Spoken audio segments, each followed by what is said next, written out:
ថ្មីនេះបានឃើញទូការចាប់អារម្មណ៍នៅទៅមើលរឿងកុនរឿងចាស់កំព្រាសម្រាប់ខ្ញុំអត់តាន់បានទៅមើលរឿងហ្នឹងទេប៉ុន្តែគ្រាន់តែឮពាក្យថាចាស់កំព្រាខ្ញុំនេះយំមាត់ហើយសក់ទឹកភ្នែកមកឯងដូចអូនសួរថាហេតុអីបានគាត់មានអារម្មណ៍កំព្រាណាអារម្មណ៍កំព្រាហ្នឹងមិនអារម្មណ៍ឯកោពេលខ្លះគេមិនបានទុកឲ្យគាត់ឬក៏កូនចៅមិនបានទុកគាត់ឲ្យនៅកំព្រាទេប៉ុន្តែអារម្មណ៍របស់គាត់ខ្លួនគាត់មានអារម្មណ៍ថាឯកោអញ្ចឹងទៅវាពេលក្រោយមិត្តភក្តិក៏បាត់ដូចថាកំណាគាត់វា80ឆ្នាំអីហើយឧទាហរណ៍ណា80ឆ្នាំអីហើយអញ្ចឹងអ្វីដែលគាត់បាត់បង់មិត្តភក្តិដែលអាចមកទៅជែកជាមួយគាត់អីគាត់អាចទៅមុនបាត់ហើយនៅតែគាត់បងប្អូនគាត់បង្កើតឬក៏ចដោមួយគាត់ដែលមានវីសបាគាត់ដែលជាអ្នកដែលគាត់ចូលចិត្តអីហ្នឹងគាត់ទៅមុនបាត់អស់ហើយអត់មានពីណានៅតែកូននឹងចៅអញ្ចឹងកូនចៅវល់អញ្ចឹងដែលគាត់រស់នៅហ្នឹងគាត់មានអារម្មណ៍ថាហាក់ដូចជាអត់ដឹងមានការអេដឹងខលទៅអ្នកណាដើម្បីជជែកលេងកំសាន្តបើកូនគាត់មានពេលអាចថាគាត់អត់មានពេលជជែកលេងហើយការជជែកលេងហ្នឹងអាចមិនស៊ីសង្វាក់គ្នាទៀតអញ្ចឹងណាពេលខ្លះអញ្ចឹងធ្វើឲ្យគាត់មានអារម្មណ៍ឯកោកូនក្មេងពេលកើតមកគឺមិនបាច់ប្រាប់គេឲ្យទៅអោបមិនបាច់ប្រាប់គេឲ្យទៅថ្នមមិនបាច់ប្រាប់គេឲ្យទៅថើបគឺគេចង់ទៅអោបទៅថ្នមទៅថើបអាហ្នឹងកូនក្មេងណាចាហើយរហូតដល់គាត់ហុំគាត់អីតិចទៅគាត់រស់បែកខ្ជូតកូនក្មេងបែកគួរឲ្យស្រឡាញ់គួរឲ្យខ្នាញ់គាត់តែមានការថ្នាក់ថ្នមពីពុកម្ដាយអីច្រើនចឹងប៉ុន្តែយូរទៅក៏មនុស្សធំទៅដូចដល់ពេលពុកម្ដាយវិញគាត់ចាស់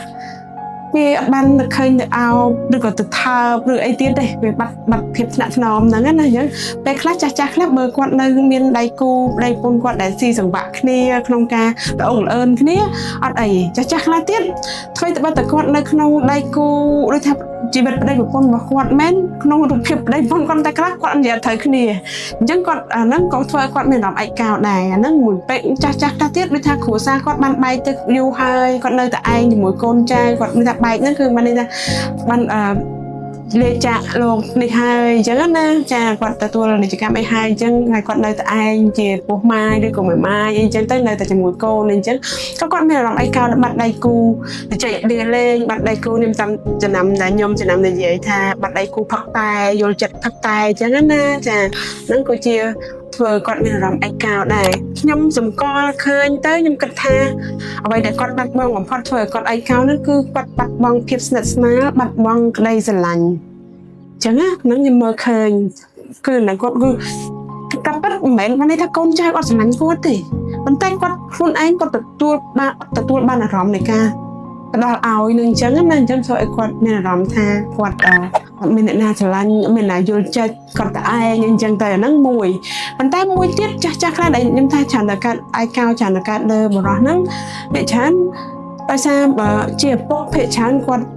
មើងម៉ាត់ឬក៏អីជាមួយកូនចៅអញ្ចឹងក៏អត់មានភាពស្និទ្ធស្នាលមួយកូនចៅដូចម្ដាយទេអញ្ចឹងដល់ពេលធំដឹងក្តីឬក៏ពេលខ្លះគាត់កាចគាត់អីដាក់ដូចគេត្រូវតែមានវាយមានអីចឹងពេលច្រើនឪពុកជាអ្នកវាយកូនច្រើនជាងម្ដាយអត់សូវមានម្ដាយតែម្ដាយខ្លះក៏គាត់វាយដែរអញ្ចឹងធ្វើអាការអប់រំគាត់ពីទូចដែលគាត់ចង់បានឲ្យកូនដូចល្អទៅតាមគន្លងដែលគាត់ចង់វាស់វែងឬក៏តម្រង់ទៅឲ្យហ្នឹងជួយគម្លាតនៃការស្រឡាញ់ឪពុកហ្នឹងគម្លាតនៃការស្រឡាញ់ហ្នឹងវាឆ្ងាយអញ្ចឹងតែគាត់ទៅថាឪពុកគាត់ដៃគាត់ប៉ុន្តែអាគម្លាតនៃការជាប់នៃការស្រឡាញ់ហ្នឹងវាអាចអត់មានគ្រាន់តែជាការទទួលខុសត្រូវថាជាឪពុកឬអីចឹងធ្វើឲ្យគាត់មានអារម្មណ៍ថាអូអនុស្សាវរីយ៍ស្រឡាញ់ឬក៏អីហ្នឹងវាបាត់ដោយសារបាត់តាំងពីទូចនេះយើងបាត់តែអាហ្នឹងដូចរាងកាយមួយចឹងដែលយើងអត់មើលអត់ឃើញណាចុងក្រោយទៅមិនមែនជារឿងទ្រព្យសម្បត្តិទេដែលមនុស្សចាស់ត្រូវការនោះគឺការស្រឡាញ់នឹងឯងតែធ្វើម៉េចគាត់ចង់បានទទួលនៅអារម្មណ៍មួយដែលសន្តិភាពក្នុងអារម្មណ៍របស់គាត់ដែលគាត់ទទួលបានអារម្មណ៍ថាគាត់មានសេចក្តីសុខគ្រប់គ្រាន់ក្នុងជីវិតគាត់ទទួលបានការស្រឡាញ់និងការមើលថែយកចិត្តទុកដាក់យល់ចិត្តពីកូនចៅឬក៏ក្រុមគ្រួសាររបស់គាត់មនុស្សចាស់មួយចំនួនមិនសូវបានទទួលការយកចិត្តទុកដាក់ពីកូននោះមានដែរតែក៏មានខ្លះទទួលបានការយកចិត្តទុកដាក់ខ្លាំងប៉ុន្តែក៏មិនដោយផ្ទាល់មានន័យថាដោយសារគាត់មានធនធានអញ្ចឹងគាត់អាចមានអ្នកណាមក យកចិត្តទុកដាក់ឬក៏មើលថែទាំផ្ទាល់អញ្ចឹងឧទាហរណ៍ដូចជាអ្នកខ្លះគាត់មានមុខចំនួនធំគាត់ត្រូវការដើរឬក៏គាត់ដើររកគាត់ត្រូវការមានពេលវេលាទៅរកស៊ីឬក៏ធ្វើចំនួនរបស់គាត់ត្រូវការឲ្យទៅទៅសេវាកម្មដូចសេវាកម្ម Match Mobile Healthcare អញ្ចឹងទៅជំនួសគាត់ជួយគាត់ក្នុងការមើលថែទាំឪពុកម្ដាយរបស់គាត់នេះគឺជាការយកចិត្តទុកដាក់មួយប៉ុន្តែមនុស្សចាស់ពេលខ្លះគាត់នៅតែទទួលអារម្មណ៍ថាកូនគាត់អត់យកចិត្តទុកដាក់គាត់កូនគាត់អត់មកចិត្តគាត់អីចឹងដែរអញ្ចឹងយើងត្រូវតែព្យាយាមមើលថែគាត់តាមដែលអ្វីដែលយើងអាចធ្វើបានហ្នឹងប៉ុន្តែយ៉ាងណាក្ដីបើយើងដើម្បីឲ្យចាស់ទៅយើងទទួលបានអារម្មណ៍សន្តិភាពពេលយើងនៅក្មេងនេះយើងត្រូវរៀនសូត្រពីជីវិតឲ្យមានសន្តិភាពបដាឲ្យដែរចឹងណាចាដើម្បីឲ្យគាត់កុំឲ្យមានអារម្មណ៍ឯកោកុំឲ្យមានអារម្មណ៍ថាកូនមិនអត់មកចិត្តអញ្ចឹងណាកូនមិនតគេទុកគាត់ចោលឬក៏អីអញ្ចឹងដើម្បីឲ្យគាត់រៀនទទួលយកហ្នឹងគឺរៀនពីគាត់នៅអាយុក្មេងដែលគាត់នៅមានការចងចាំអីហើយចងចាំថារៀនជីវិតវាបែបហ្នឹងវាត្រូវទំនោរទៅបែបអញ្ចេះអញ្ចឹងនៅពេលដែលគាត់ចាស់ទៅអាការចងចាំនៅអ្វីដែលគាត់បានរៀនហ្នឹងគាត់អត់បានខឹងកូនគាត់ថាកូនគាត់អត់យកចិត្តទុកដាក់អីទេហ្នឹងសម្រាប់តែជាផ្នែកមួយនៃគំនិតរបស់ខ្ញុំនៃការមើលឃើញរបស់ខ្ញុំខ្ញុំមិនតែថាវាជាទូទៅទេណាចា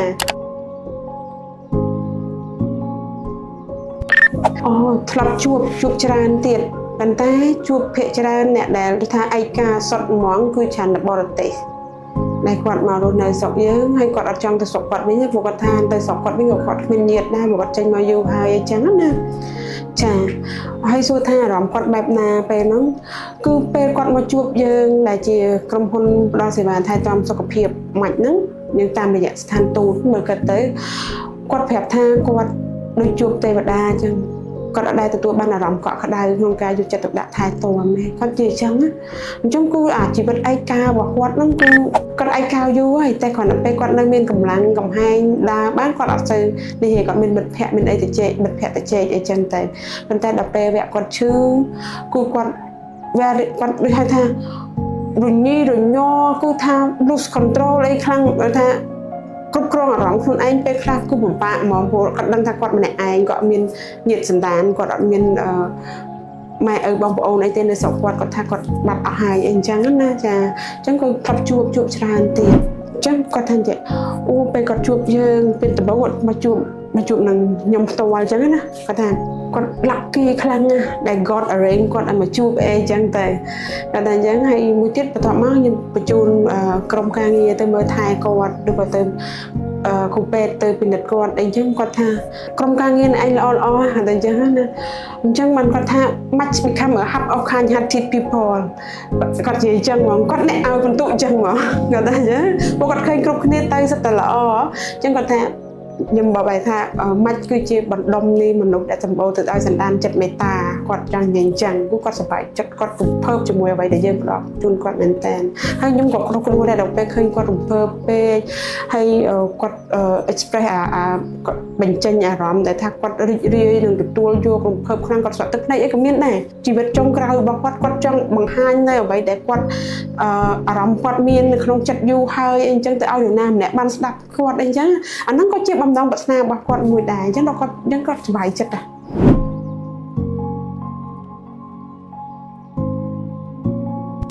ដើម្បីផ្ដល់ភាពកក់ក្ដៅដល់ឪពុកម្ដាយហ្នឹងសម្រាប់ខ្ញុំក៏មើលឃើញទៅគឺការទីមួយការទទួលខុសត្រូវលើជីវិតចុងក្រោយរបស់គាត់ហ្នឹងបើវាជារឿងមួយបាន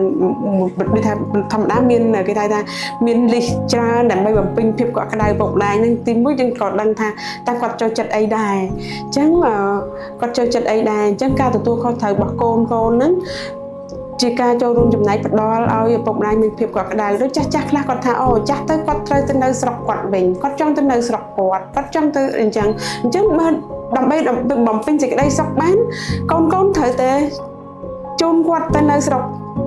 ឬក៏ទៅយ៉ាងហើយណាក៏ត្រូវទៅលេងឲ្យបានញឹកញាប់អីអញ្ចឹងដែរពេលខ្លះអញ្ចឹងចាអញ្ចឹងអានឹងជាការបំពេញនៅសេចក្តីសុខរបស់គាត់ដែរទីពីរទៀតការយល់ចិត្តពោះចាស់ខ្ញុំដឹងហើយពេលខ្លះខ្ញុំដឹងថានិយាយស្រួលទេតែអ្នកនៅក្បែរពិបាកព្រោះពេលខ្លះកូនដែលផ្ទាល់ក៏គាត់ភ្លេចគិតថាពុកគាត់ចាស់ឬក៏ម្ដាយគាត់ចាស់ដែរអញ្ចឹងពេលខ្លះអាការគឺថា ដោះពាក្យសម្ដីជាមួយកូនឬក៏ពុកម្ដាយហ្នឹងវាកើតមានឡើងអញ្ចឹងធ្វើឲ្យពុកម្ដាយនេះអីហ្នឹងអត់សប្បាយចិត្តទេអញ្ចឹងណាចាប៉ុន្តែបើសិនជាពេលខ្លះគាត់ថាអូម៉ាក់គាត់ឬក៏ពុកគាត់និយាយស្ដាប់ទេប៉ុន្តែគ្រូពេទ្យមកនិយាយស្ដាប់ញ៉េអាហ្នឹងវាត្រូវអញ្ចឹងពេលខ្លះមិនដឹងថាវាត្រូវអញ្ចឹងពេលខ្លះពេលខ្លះដោយសារកូនគាត់ស្គាល់ចិត្តខ្លាំងពេកតាំងពីក្មេងតាំងពីកូនងាមកអញ្ចឹងហើយអញ្ចឹងគាត់និយាយគាត់នៅតែគាត់ជាម្ដាយរហូតអញ្ចឹងណាពេលខ្លះការជជែកអីក៏ដោយមនុស្សចាស់បើតថាគាត់អាយុ8 9ក៏គាត់ភ័យបារម្ភណាគាត់ភ័យបារម្ភពីសុខភាពគាត់ព្រោះអ្នកណាក៏ចង់រស់ឲ្យបានអាយុវែងមើលពិភពលោកមើលពលឺថ្ងៃនេះបានវែងដែរអញ្ចឹងគាត់ពេលឮថាគាត់ឈឺអីគាត់បារម្ភណាស់អញ្ចឹងដូចថាដូចអ្នកទៅមើលថែអញ្ចឹងបើយើងឃើញសញ្ញាអីមិនល្អពេលខ្លះយើងអត់ត្រូវប្រាប់ទៅគាត់ភ្លាមទេយើងត្រូវប្រាប់ទៅក្រុមគ្រួសារគាត់យល់គាត់ដើម្បីរកដំណោះស្រាយធ្វើមិនអីដែរអញ្ចឹងណាចាអញ្ចឹងបើសិនជាយើងទៅប្រាប់គាត់ដូចបំភ័យគាត់អញ្ចឹងគាត់ភ័យហើយភ័យហ្នឹងមិនភ័យមួយផ្លែទេណាចាគឺនៅដេកភ័យអានោះប្រាប់អញ្ចឹងនៅតែគិតអញ្ចឹងអានោះវាមកនិយាយអញ្ចឹងមែនដល់ពេលទោះបីកូនចៅប្រឹងមកនិយាយលុបអាពាក្យហ្នឹងមិនក៏គាត់អត់ព្រមជឿដែរគាត់គិតថាកូនចៅព្យាយាមភូតគាត់សម្រាប់សេវាកលិនុបដ្ឋាកទៅផ្ដល់ការថែទាំដល់ផ្ទះឬក៏វិជ្ជបណ្ឌិតទៅពីគ្រោះពីជំងឺដល់ផ្ទះហើយហ្នឹងជួយគាត់បានមួយផ្នែកធំចា